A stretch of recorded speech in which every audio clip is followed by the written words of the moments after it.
Imagina viver em um lugar onde você não ouve buzinas, não tem engarrafamento, não respira poluição e onde o único trânsito que existe é de barcos deslizando silenciosamente por canais de água cristalina.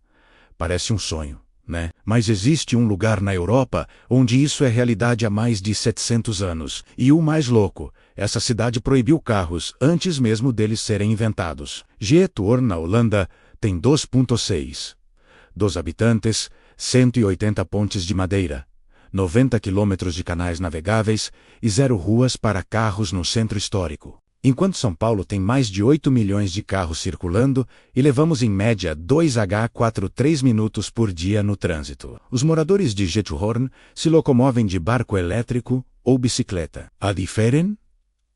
O nível de estresse cardiovascular dos moradores é 60% menor que a média europeia. Mas a verdadeira história de como essa cidade se tornou um dos lugares mais visitados da Holanda, menos recebendo 1 milhão de turistas por ano e manteve sua identidade, sem carros por séculos, é muito mais fascinante do que você imagina. Para entender a verdadeira história por trás dessa cidade sem carros, precisamos descobrir como Giethoorn se formou e por que nunca teve ruas tradicionais, como é viver em um lugar onde barcos substituem carros no dia a dia e o que essa experiência pode ensinar para as grandes cidades do mundo, incluindo as brasileiras. A história de Giethoorn começa lá no século XIII por volta de 1230, quando um grupo de fugitivos da região mediterrânea chegou nessa área pantanosa do norte da Holanda. O lugar era basicamente inabitável, um imenso pântano cheio de turfa. Mas esses colonos descobriram algo interessante: depósitos enormes de turfa, que na época era o petróleo da Europa usado como combustível para aquecimento. Então eles começaram a extrair essa turfa e cada buraco que cavavam se enchia de água, formando lagos e canais naturais. Em vez de lutar contra a geografia, os moradores abraçaram ela. Construíram suas casas em pequenas ilhas, conectadas apenas por pontes de madeira, e navegavam de barco entre elas. Não tinha como construir ruas, porque literalmente o solo não suportaria. É exatamente aí que nos perguntamos: como diabos uma cidade cresce assim por 700 anos, sem nunca desenvolver ruas? A resposta está na geografia única. A cidade tem aproximadamente 7 quilômetros de extensão, dividida em 3 setores principais, conectados por canais. As casas foram construídas sobre ilhas artificiais, reforçadas com toras de madeira, que penetram profundamente no solo lodoso,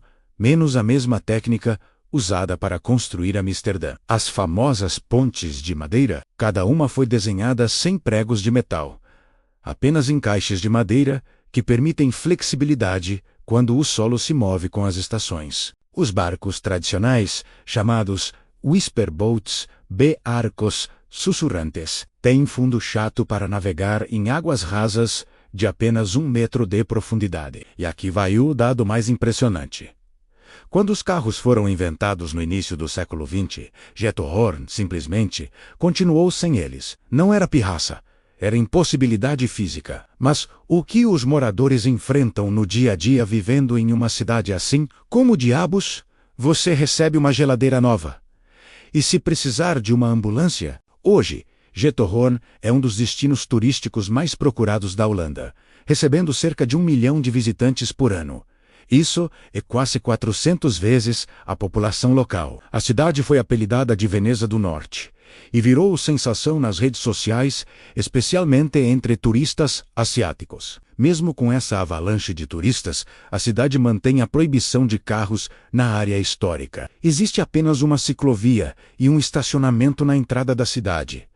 Todo o resto, navegação aquática ou caminhada. Como exatamente funciona a logística de uma cidade sem carros? Quão prático isso é no mundo moderno? E será que esse modelo poderia inspirar outras cidades? Vamos começar pelo básico. Como os moradores fazem compras? Eles pegam seus barcos elétricos ou a remo e navegam até o supermercado local, que tem um pier próprio. As sacolas vão dentro do barco e pronto. Tempo médio de trânsito?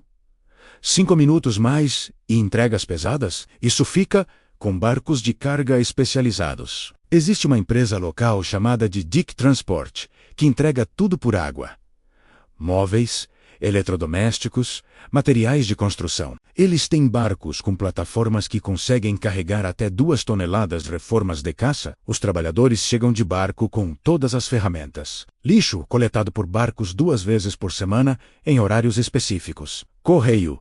O carteiro tem uma rota aquática definida e entrega correspondências de barco em barco. E os serviços de emergência. Bombeiros e paramédicos têm barcos especiais equipados com macas e equipamento médico. O tempo médio de resposta é de 4 minutos, menos mais rápido que muitas cidades grandes com carros. Em casos extremos, helicópteros podem pousar em áreas designadas. Um barco elétrico básico em Gijón custa entre 15.000 e 30.0 euros, o equivalente a um carro popular. A manutenção anual é de cerca de 500 euros. O combustível é zero, já que são elétricos. Carregadores estão instalados em cada residência, funcionando como garagens aquáticas. O seguro custa cerca de 200 euros por ano, contra 200 euros de um seguro de carro na Holanda. No inverno, quando os canais congelam completamente, a cidade vira uma pista de patinação gigante. Os moradores literalmente patinam de casa em casa. Existe até uma competição anual chamada Elfstedentocht, onde os moradores fazem a rota completa da cidade de patins. Turistas podem alugar barcos por 10-15 euros a hora. A velocidade máxima é de 6 km por hora para não criar ondas que danifiquem as fundações das casas históricas. Multa por excesso de velocidade aquática, 150 euros. Educação. As crianças vão para a escola de barco ou bicicleta. A escola primária local tem seu próprio pier, com 50 vagas para barcos infantis. Gijón parece estar em todos os lugares nas redes sociais, mas existe um lado sombrio dessa vida sem carros. O custo de vida disparou. Com a invasão turística, o preço dos imóveis aumentou 300% nos últimos 20 anos. Uma casa que custava 150.000 euros em 2003, hoje vale mais de 600.000 euros. Os moradores locais estão sendo expulsos pela gentrificação. Muitos venderam suas casas ancestrais para investidores que transformaram tudo em pousadas e Airbnbs. Hoje, estima-se que 40% das propriedades no centro histórico são de não moradores. A privacidade virou um problema sério. 1 milhão de turistas por ano navegam na frente das janelas tirando fotos. Muitos moradores instalaram cortinas grossas e cercas, mas a prefeitura limita isso para preservar a estética. Emergências médicas complexas também são um problema. Se alguém tem um infarto, o barco-ambulância leva até o estacionamento onde uma ambulância terrestre espera. Esse tempo extra pode ser fatal. Mesmo com esses problemas, outras cidades ao redor do mundo estão copiando o modelo e desenvolvendo adaptações. Barcelona criou a Superilles, superquadra sem carros, onde a velocidade máxima é de 10 km por hora e o espaço é para pedestres e ciclistas. Resultado, menos 25% de poluição nessas áreas. Paris está se transformando na cidade de 15 minutos, onde tudo fica a 15 minutos, a pé ou de bicicleta, e já removeu 60.000 vagas de estacionamento. Copenhague tem mais bicicletas do que carros.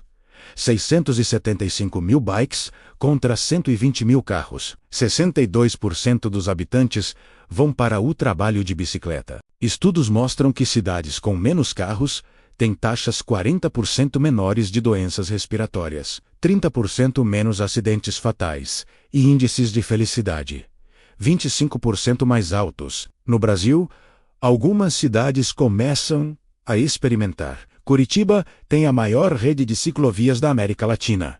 São Paulo criou ruas abertas nos finais de semana. O Rio de Janeiro expandiu ciclovias para 450 quilômetros e Florianópolis planeja transformar o centro histórico em área apenas para pedestres até 2026.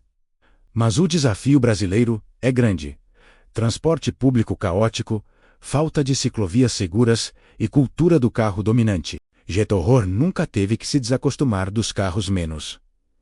Nós precisamos. O que Gijón nos ensina é que mobilidade sustentável não é utopia. É possível. Exige planejamento inteligente, investimento em alternativas e vontade política. Cidades mais humanas, com menos poluição, menos estresse e mais qualidade de vida, não são privilégio de vilarejos holandeses. São escolhas. Você pode fazer a diferença começando pela sua própria rotina. Trabalhe remotamente para empresas do exterior. Ganhe em dólar ou euro e escolha viver em uma cidade menor, mais tranquila, com menos trânsito, menos criando seu próprio Gaithur em particular. Mas para isso, você precisa de uma habilidade fundamental: fluência em inglês. Se em pleno 2024 você ainda não domina inglês, confere o link na descrição do vídeo, onde eu indico os melhores cursos online que vão te preparar para trabalhar remoto e ganhar em moeda forte.